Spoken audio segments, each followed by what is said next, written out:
Oh my god. This looks so good. Check this out. This is Elden Ring. Brand new gameplay was recently released for this one, and it looks insane. Let me tell you what. I know. Guard your hype levels. We've been disappointed before, but it's hard not to get excited for Elden Ring, of course. But what they have showcases the open world. Of course, you could see the epic boss battles going on right here. We're going to talk about why dragons are so important in this brand new open world RPG as well. But yeah, we did get to see some of the more quieter moments of exploring the open world. They really showcase the world that they have crafted with this one.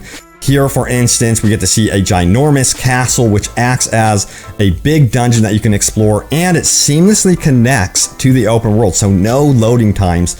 So that is really cool. So yes, today we're taking a very special look at Elden Ring, so let's do this. Hey everyone, what's happening? Open world games here. Hope you're doing good, and let's dive into all the brand new details. First of all, starting with the dragons. Yes, they are extremely important in this open world game because they're going to be helping you with your weapons, your armor, and that sort of thing. Even the enemies you run into have apparently killed their own dragons. You could see them wearing dragon armor, holding on to dragon weapons and that sort of thing. But they also showcase the absolutely beautiful open world. There were a lot of worries about the graphics in this game, but I think we don't have to worry anymore.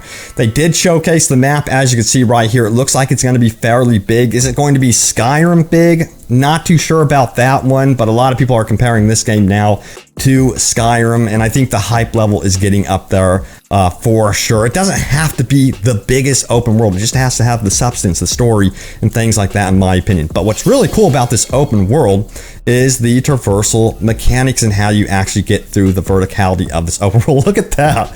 Like, I've always wondered why open world games don't mess around more with traversal like this. That looks like fun. That's awesome. I love the fact that you can do that with your horse and get around these big vertical spaces. As you can see, that castle in the distance looks like something that you can explore, and getting up that castle looks like it should be challenging, but not with your horse. Obviously, your horse is going to be helping you out big time in this game. And yes, there is going to be horse combat as well in this game, and a full-blown weather system. You know, again, back to the graphics, people were saying, oh, this doesn't look that good. There was like a leak that was like pre-alpha, pre-alpha.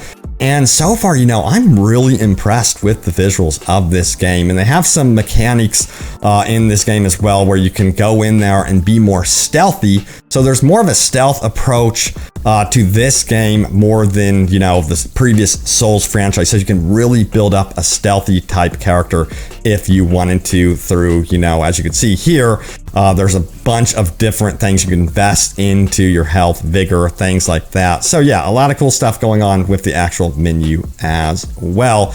But stealth is going to be important for getting around the environment itself. One of the cool segments, and such a simple segment, is exploring this forest right here. You have to be super stealthy because some of the enemies here will kill you outright. And yes, you can have a co-op partner with you. I'm curious to see what happens with cooperative play and stealth. If you're trying to be stealthy and you have someone that messes up, that should be an entertaining situation for sure. But my god, the bosses, as always with the Souls franchise, they have really brought that into Elden Ring, the creativity. I mean, you could just see the sheer creativity with this boss, and it looks like he's going to be pretty tough. The, you know, thing is, this game is not expected to be as difficult as the Souls franchise. Let me know how you feel about that, if you want difficulty settings or something like that. But so far, it looks like it's still going to be tough as nails, in my opinion. You're going to want help from a cooperative partner.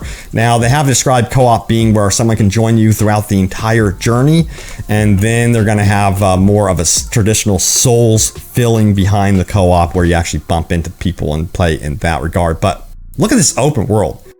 It is absolutely beautiful. I just love the entire concept of this tree looming over the entire open world and giving off this light. I just think it looks so cool. But you'll notice the fall damage in this game isn't severe as well, which I love games that have, you know, I guess you would say lighthearted fall damage. I think that's super important. But we are entering a dungeon right now. Dungeons connect to the overall open world seamlessly. That's super important to know. And it looks like to me they've done such a good job crafting these dungeons with kind of like this nostalgic feeling of playing a Souls game, which I think is really, really cool. And as you can see, torches are going to be a valuable resource to you. You can of course catch people on fire with them, but you can also light up the environment to get through these dark areas as you need to. But as you can see, there's also some deadly traps and puzzles.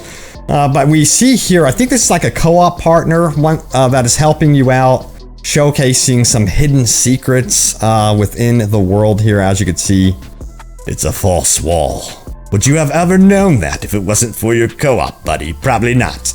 But behind this wall is some treasure. So this game is going to be a looter shooter. No, I'm just kidding. It's going to be where you can actually get loot and things like that from the open world. Some cool stuff. But I think a lot of the stuff is going to be coming from the bosses you face off against for sure. But this cool castle right here, this is like the big castle that you saw in the beginning of this video, you exploring it. But what's so neat about this game is how it's really keeping the story elements very much alive. They are not abandoning that at all from the Souls franchise, from this demonstration. That's so important that they don't get rid of story in video games. And one thing about the Souls franchise, Bloodborne, what have you, is you feel so embedded in the world and so involved with what is going on because of how they present the story.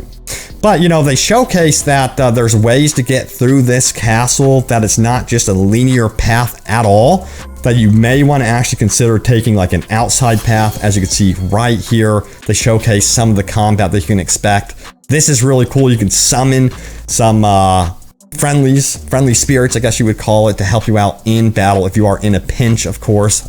I think you don't want to waste those type of spells on weaker enemies though. I think they're just showcasing it right here. But yeah, the enemies themselves look like they're going to be using some spells of their own, some magic. So you have to be really aware of that as well. And again, the torch comes in handy exploring these lands, and you can bypass some of these characters if you want to as well.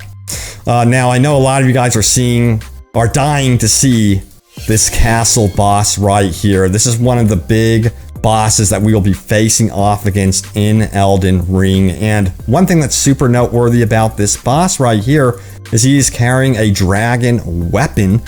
And apparently he's probably killed a dragon or two in his day, and he's acquired some really cool loot-worthy equipment for sure. So you definitely want to tackle this boss. Perhaps you can have the help of a friend, which is always really cool to be able to do that in a game like this. But yeah, it looks so good. Look at that arm. My God, the dragon arm is really, really cool. But you know, my biggest question is a lot of concern from people saying that this could be the new Cyberpunk to basically guard your hype levels with this one. I don't see that with Elden Ring. I think they should be good to go with the gameplay that they're showcasing. They are doing a private network test, and certain people will be invited to that one. So we shall see what happens with that. Hopefully that pans out well. If you start hearing bad news through the private test or leaks and things like that, then I think there might be cause to be worried. But this game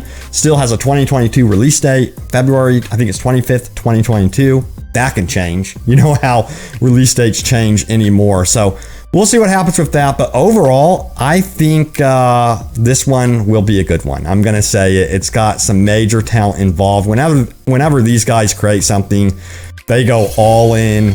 They craft and create some really cool stuff. But yeah, I wanted to showcase this as well. This is showcasing the stealth components of the game, which is, it's not new to a Souls type game, but it's definitely more fleshed out right here. So you can build an entire stealth character in Elden Ring if that's something you really want to do. So go for it if that's what you want to do. But let me know, are you guys hyped for Elden Ring? Are you concerned about it? Do you think it's Skyrim level hype with this one? I think it's going to be freaking awesome. I can't wait to get my hands on it. From the gameplay they showed, I am super impressed so far, especially that dragon swooping in like that. My God, you know, Skyrim, they've done some great stuff with dragons, but this looks insanely polished with the dragon battles. But there it is, guys, a look at Elden Ring. I have you guys covered on all things Elden Ring and open world gaming goodness. Stay tuned for more, and I will see you all next time. Take care.